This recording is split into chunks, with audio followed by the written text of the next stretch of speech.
That's right. We wanted all 5 of us on the name. Yes, yes. Thank you so much for joining me this morning. How are you? I'm great. Thanks for having us. Yes, Jordan Hendrick is an Atlanta native and has been practicing law here since 2004. He began his career as a general litigator, but transitioned his practice over the years to specialize in family law and domestic issues. Jordan founded Stout, Kaiser, Matson, Peak, and Hendrick, in 2011 and currently leads the firm's family law practice. Jordan lives in East Cobb with his wife Cynthia, daughter Ashley, son Evan, and dog Murphy. So tell me your story. How did you get into law in the first place? Well, I think I always wanted to be, not so much a lawyer, but I knew I wanted to go to law school when I was a teenager. Your family in law? Or? Not really. My dad always sort of wanted me to because he knew that he wanted me to run a small practice like I am doing. But really, I was interested in law enforcement as a teenager. And I was into the FBI, and I knew an FBI agent who told me that law school would be the pathway. Nice. So you went for it. I went for it and then realized I didn't want to be in law enforcement, but I still got the law degree. Sure. And what school did you go to? I went to University of Georgia for college and got a degree there, and then went to the Ohio State University Law School. And did you intern after you graduated or during your college years? I did. I had a job in Ohio. I took a job in Charleston, South Carolina one summer. And then when we graduated, my wife now and I both moved from Ohio. We did not have jobs. We studied for the bar down here. And then I got a job shortly after passing the bar. Now, is she originally from Atlanta, or did you meet her in Ohio? I met her. She was at law school with me in Ohio State. She moved around, but I guess her formative years were in Cincinnati. Okay. Great. And your practice is focused on, it says here, civil litigation with an emphasis on family law, including divorce, child custody disputes, modification of child support and custody, alimony, and other domestic-related issues. What got you into the family law side of it? Well, it sort of happened by accident, which probably happens to a lot of people. It's not something I necessarily wanted to do. Certainly, I sort of had an eye towards criminal defense coming out of school, and it just wasn't for me. And I did that for probably 3 to 4 years. Ended up taking a job at a firm that did some family law and some criminal defense. Mm-hmm. And just one of those things that as it happened, it realized that family law was what I was better at, and it just sort of blossomed from there. So you love helping families. I do. It's an emotional practice of law, mm-hmm. but it's also rewarding. So tell me a little bit about what are some hot issues on the forefront today that have to do with family law? Well, gay marriage is probably the hottest issue Sure. right now. Yeah. And it's one I'm learning about. It hasn't yet come into Georgia as much as it has in other states as far as how it's manifested itself. But I do have some colleagues that have handled some divorces already, and there's some pretty interesting issues there. I bet. And I was told by some past guests on the show that, they divorce just like any other couple would divorce. So you've got your, assets that you have to divide and your property and all that stuff. So it's just like any other case. Mm-hmm. What I find is interesting is I know a colleague that has a case now where they've been together for about 10 years, mm-hmm. but they've only been married for 1 or 2 because the law didn't allow them to get married before that. Sure. And it will be interesting to see what a judge thinks about that. It's crazy. So as soon as they got married, they were getting a divorce. And that's no different than a lot of regular marriages, of course. But yes, that is the case. So what surprises you about divorce? Is there anything that once you started the practice that you were kind of shocked about? Well, I'll go. There's a lot of answers to this question. Sure. Not really. I mean, I would say one of the biggest surprises I had, and there's a lot of bad apples in every profession, mm-hmm. but I think that the divorce bar probably gets a pretty undeserved reputation. And when I first practiced law, it was up in Cherokee County, and I didn't do a lot of divorce work. And I used to sort of have in my own mind a reputation or an image of divorce lawyers and Atlanta lawyers. Mm-hmm. And then, of course, I ultimately became a divorce lawyer in Atlanta. Mm-hmm. But one of the surprises I had was the bar is very friendly and very helpful, and there's a lot of very good professionals on it. And I was a little surprised. It's not nearly as cutthroat, again, as a rule, mm-hmm. As I think the populace would expect. That's a good answer. It's very political. Political. But it's also true. So let's talk about the children in a divorce. Tell me more about how you can help the children in these families that you see. The number one goal for any family law practitioner in a case involving children is to remember that it is about the children. And a lot of times the result that a parent is looking for is not what's actually going to be best for the children. And you just try to always make sure that they're thinking about that. Because at the end of the day, that's what the judge is going to be thinking about. Okay, so you always try to talk to them about, the children coming first. Yes, and another surprise is more parents than you think, despite the struggle, are thinking about that. But sometimes that's not the case, and as your job as the attorney is to make them circle back around to remember what's important. Sure. All right, Rich Casanova here, listening to Atlanta Legal Experts radio show, and as a producer engineer, just as a kind of civilian listener, talk to us about the father's rights and alimony, how that comes into play. That might be unique. Father's rights. From a traditional standpoint, it's an interesting time to be a father in a divorce. I think that, not that I was practicing in the 1980s or anything like that, but in the 80s, I think that if you're a father and you get divorced, it is going to be tougher from the aspect of getting able to spend time with your children. I think that there was more of a traditional visitation schedule in place, and that has been blended to the point where some judges are very close to 50-50 as a rule. I would say that's still not the norm, but even the norm is a lot more than what fathers probably experienced in the 80s and even up into the 90s. Alimony is, when you ask me what was a hot issue, alimony is not a hot issue, but it's an interesting one because Georgia is a state that really doesn't have any rules for alimony, so it's wild, wild west, and you don't know, you really can't give your clients any sense of security in the initial consultation because you don't know what's going to happen. So I have a neighbor that it sounds like she's trying to go for 100%, for her children, to take them 100% and to not let the father. So do they favor the father more now?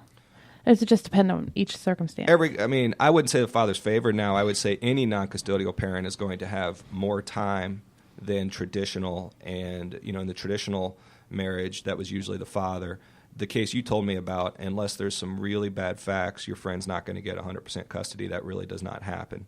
That actually makes me feel better, to be honest. Well, I tell all my clients that if you have a very good family law case, you have a very stressful life, because that means there's facts that are going on in your life that are not copacetic. Because any case that's even remotely standard, no one's going to get the children 100% of the time. So, describe to me a day in the life of Jordan Hendrick. Well, it depends if I have court or not. One of the best things about having your own firm is you get to make the rules, and I tell people that it's very important to practice law with people that you are friendly with. Mm-hmm. So, as you said, I live in East Cobb, and my office is in Sandy Springs. And if I don't have court, I will wake up, and after the kids get off to school, I'll usually put a record on or something and drink coffee and check email for about an hour, so I don't have to go get in the Atlanta traffic. And then once I get in, it's too variable to say, but it is nice to be able to get there. No one's checking their clock. I can go check in, and I'm pretty much friends with all my partners at this point. And basically, as a divorce lawyer, you just put out whatever fire is the hottest that day. So the people listening now, what would you tell them, the people that are thinking about getting a divorce? What's your advice, just some general advice to people? And what do they do? What are their first steps? Well, what I tell people is, if you want to get a divorce or not is a decision you have to make. That's not a decision that the lawyer is going to make. Once you've reached that decision and you know that's best for you and your family, reach out to a lawyer and start asking questions. Most advice is common sense advice. Don't do anything drastic. The one piece of advice I would tell anyone that believes that they're about to get into a custodial dispute is don't vacate the marital home. Judges like continuity, and if you're in a custody case, it doesn't look good for you to be asking to have custody of the children when you got so upset with your wife that you moved out and are living in an apartment. If you'll let our listeners know how they can reach you in Sandy Springs. Sure. My office is across from the Costco on Peachtree, Dunwoody. My direct dial, which I give to everyone, I like to have access so you don't have to go through 3 different channels to reach me, is 770-349-8208, or email me at jhendrick@stoutkaiser.com. On the air here with me and in studio, nice to see you this morning. Good morning. Good morning. And he is with the Ivory Firm. And he focuses on the entertainment side of law. He is an attorney that practices entertainment law in Atlanta, Georgia. He is native-born Cleveland, Ohioan. Can you say that? Ohioan. Championship all summer 2016. Yes. And he recently left Miami, Florida to practice law in Atlanta. What brought you to Atlanta? Let me guess. The music scene. Partially. I think Atlanta, Georgia is one of the most fascinating cities in the United States of America.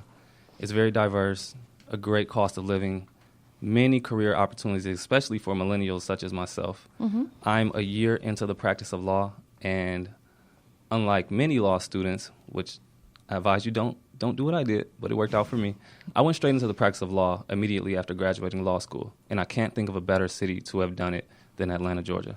Sure.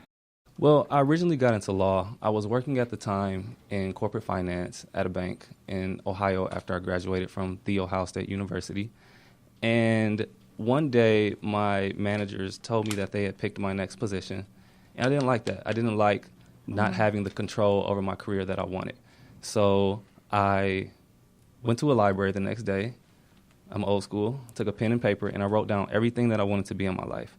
Everything from husband to television show host to respected, adjectives, verbs, nouns, whatever I wanted to be. And as I looked at my career decisions and my life in my face, I said, I'm going to law school. Law and order are the backbone of society, and I wanted to be a player in what is essentially the fabric of our world and our country. I like that answer. Wow. And he didn't even give me that question. That was great. And that was it's true. I agree. I concur. Is that the legal term? Yeah. Well, when you speak the truth, you don't have to remember anything. Exactly. So tell me about a little bit about your practice about entertainment law. Yes. So in entertainment law, I handle the legal and business affairs of entertainment industry personnel, spanning across fashion, film, literature, music, and television. Most recently, I negotiated major contracts for some people that will be seeing on reality television pretty soon. Nice. I'm very excited about that. I've signed recording artists to record labels. And one thing that I do that I didn't anticipate is I create a lot of businesses, a lot of LLCs, mostly LLCs and corporations, because early in the practice of entertainment law, I realized that these people need protection. Mm-hmm. And the ultimate form of protection is having a business entity recognized by the state. And you need that for that separation of personal and business assets, and also to protect yourself from the legal process against you. Mm-hmm. One of the very first cases that I defended in Fulton Superior Court was a record label who was being sued by an artist for breach of contract. Now, unfortunately, the judge ruled against my client, but because my client had a record label that was established as an LLC, the opposing counsel was unable to collect because the LLC had no assets in it. Mm-hmm. So had they not done that, mm-hmm. hey, buddy, your car, your house might be liable to get taken. Mm-hmm. Right. Wow. And that's so true. I mean, you want to protect your talents, too, as an artist. Definitely. Because everybody's unique, and all their talents are unique. So you want to definitely put that into, some sort of, what do they call it, trademark or... Yes, your intellectual property protection, essentially your copyrights, your trademarks, your patents if you have an invention. And those things are very important because what you find out, not just in business, but in entertainment and life in general, nothing is a big deal until it's a big deal. So you're using that trademark, you're using that logo, and you think it's yours until you come to find out that someone's already done the federal filing for it. And even right now, I have a case where we have to go back and file a trademark cancellation process with the federal government, whereas had they just filed for the trademark, I know it's $325 and you have attorney's fees, but you want to take care of little things while they're still little. Mm. You have to think of your business and your trade like a child. You may have to put your child into multiple sports. You may have to make many unsexy investments, but it's all for the better of the child before it's too late. And it's very similar with business. Many times we make these decisions without putting into perspective that, we may only have a few dollars in the bank account now, but this can be a multi-million-dollar business, and we have to treat it like such from the beginning. In the entertainment world, music is my favorite. Tell me about getting music on the air. What's the process? We are at a very, very interesting point in music and entertainment because, well, it's twofold. One, social media has revolutionized the world. And secondly, CDs are no longer selling.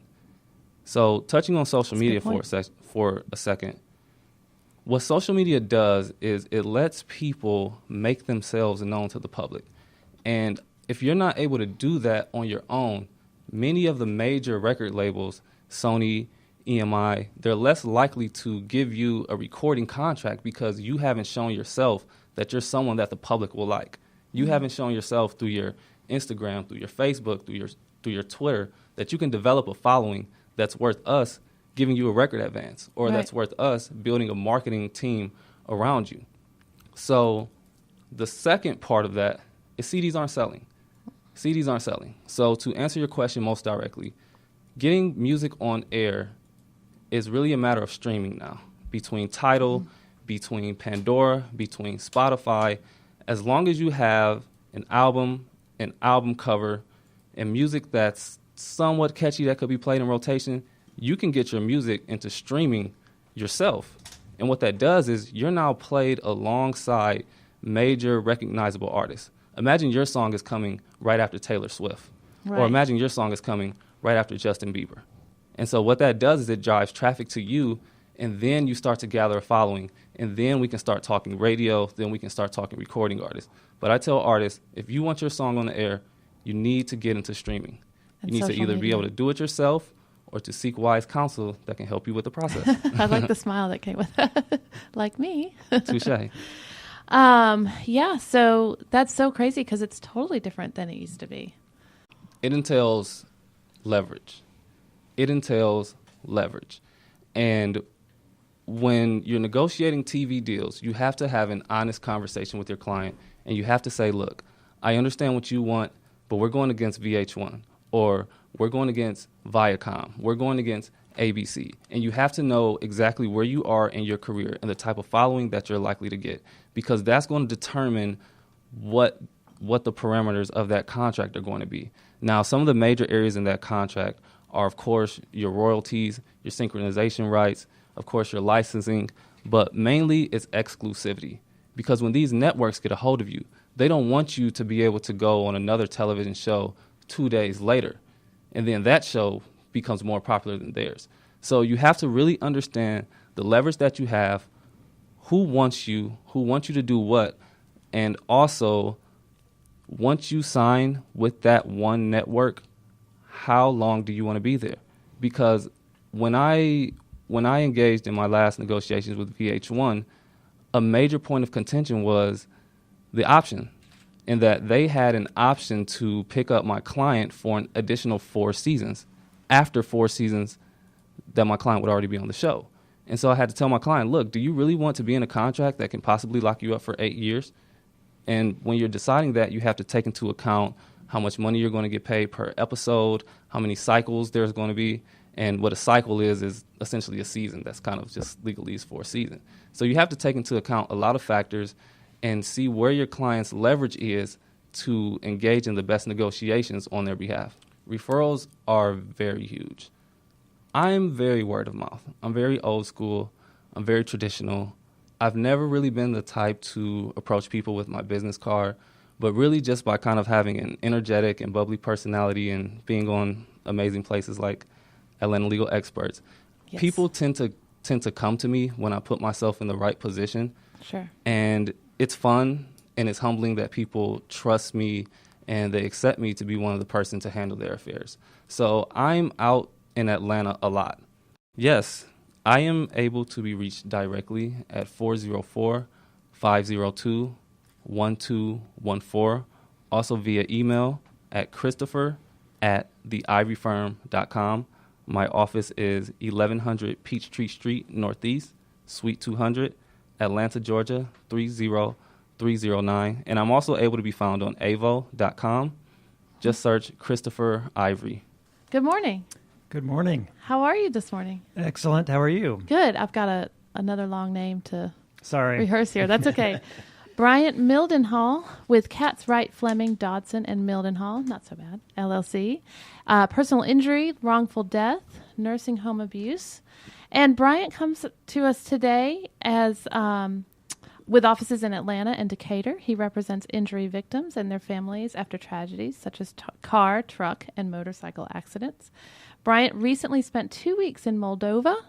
Is that correct? That is right, yes. Teaching law students at various educational institutions in that region. I read your article on that. That was very interesting. So tell me, how would you describe your teaching experience in Moldova? Well, it was eye-opening, I think, for both me and the students. I'd never been to Moldova before, and it was just kind of eye-opening for me in the sense that I found out a lot about another judicial system. I was there to teach the students, but in turn, they taught me quite a bit about their legal system and how things work in other parts of the world. But it was 2 weeks of intensive trial preparation for a mock trial competition that the students were preparing for at the end of the semester. And basically, we went from university to university all around Moldova. I think we taught in 6 universities all told. And also taught some judges and prosecutors as well, just basic legal principles from Western systems. And they were going to win an internship in the U.S., is that correct? That's right. So I guess there was a prize if you won the overall competition of some awards and things like that. But the best students overall were kind of handpicked for an internship in the U.S. this summer. And I think they're here right now, actually. Oh, so, that's fantastic. Yeah. Are you able to see them? Most of them are out west, and okay. I've kind of kept up with some on Facebook and, Sure. and things like that. So I know I think their flight may have left this weekend, actually. So I think they're just getting here. But anyways. So what brought you out there in the first place? I had a friend here, an attorney who taught there last year, and he knew that I had some interest in Eastern Europe, and told me, "Hey, you speak Russian, you would just fit in really well over there. So why don't you try and do this yourself?" And I took him up on it, and ended up, teaching there for 2 weeks. I'm sure it was life-changing for you. Yeah, it really was. It really helped me to understand and appreciate our system better. Seeing how things work in a country like that, really started to appreciate the checks and balances we have in our government and the rule of law that we enjoy. I mean, obviously our system is not perfect either, but Sure. to compare it to theirs, we just have a lot of great checks in place to make sure that the justice is brought out on people as best as possible. So that was a really beneficial experience for me.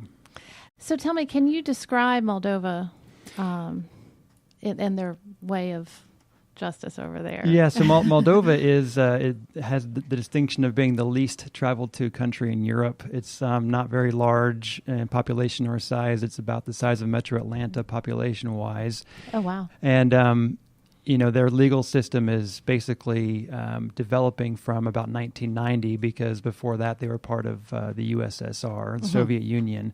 And so it's kind of a fledgling legal system, and they're trying to figure out things. And so a lot of what they have is borrowed from other countries. And so part of my reason for being there was to help them develop legal systems and things of that nature to develop their system to be more effective and efficient, and to have better access to justice.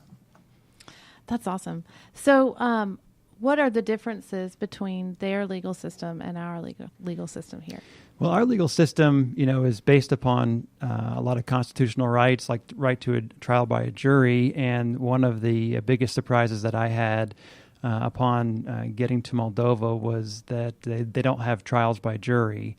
And that has made the whole judicial system ripe for corruption, because basically you've got a judge who's deciding everything, and it makes it very difficult to get a fair trial. And Sure. What's happened, in a sense, and this at least from what the students tell me, is that if you want, let's say you have a criminal charge brought against you, if you want to have that charge dropped, if you pay enough money to your attorney, the attorney can then turn around and pay the judge.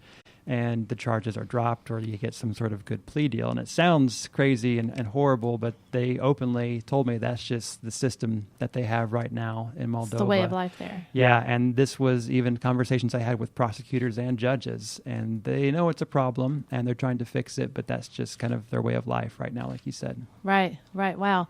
And but it's one person going out there to try to help. And I think when you start there, with just you and a classroom of students, I think every little bit helps. You create a little wave, hopefully. Yeah, I think, and it's true here too, that the rising generation is learning from the lessons that have, the generation above it. And I think the rising generation, these law students that I taught, are going to try and influence the system in positive ways and try and make good legal reforms. And I think all in all, the country's going in the right direction. That's good. Yeah.